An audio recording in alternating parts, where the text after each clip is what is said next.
Hello and welcome to my channel.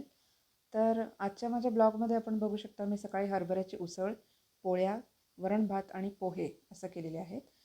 तर इथे फोडणीला मी उसळ घालते आहे. तेल तापवलं आहे, त्याच्यात मोहरी घातली, ती तडतडली की कढीपत्ता, एक टोमॅटो चिरून घातलेला आहे. नंतर हळद आणि लाल तिखट घातलं आहे, ते थोडंसं फ्राय केलं आणि जिरं, खोबरं, कोरडं खोबरं आणि लसूण हे मी भाजून त्याचं वाटण केलेलं आहे. तर ते घालणार आहे मी. हे बघू शकता, जिरं, खोबरं, लसूण याचं वाटण घातलेलं आहे. फ्राय केले व्यवस्थित. टोमॅटो थोडासा हलका सॉफ्ट झाला की त्याच्यामध्ये मी हरभरे उकडून घेतलेले होते कुकरमध्ये, ते घातले. त्याच्या पाण्यासकट घालायचं आहे, पाणी फेकून द्यायचं नाही आहे. पाण्यामध्ये न्यूट्रिएंट कंटेंट्स असतात भरपूर. तर अजून थोडंसं पाणी ॲड करून मी चवीनुसार मीठ घातलं आहे.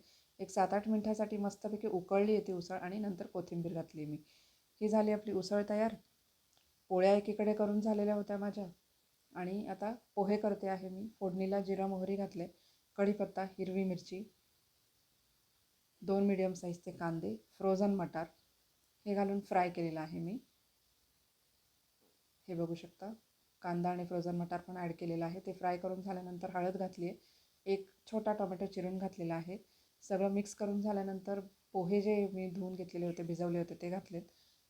मीठ आणि साखर चवीनुसार घातले. मिक्स करून झाकण ठेवून एक मस्त दणदणीत वाफ काढलेली आहे. आता कोथिंबिरीने गार्निश करून पोहेसुद्धा सर्व करून झालेत माझे ब्रेकफास्टला. इथे बघू शकता स्वयंपाक रेडी आहे माझा. उसळ, पोहे, पोळी, पोळ्या आणि कुकर. तर असा माझा मॉर्निंग ब्लॉग आहे.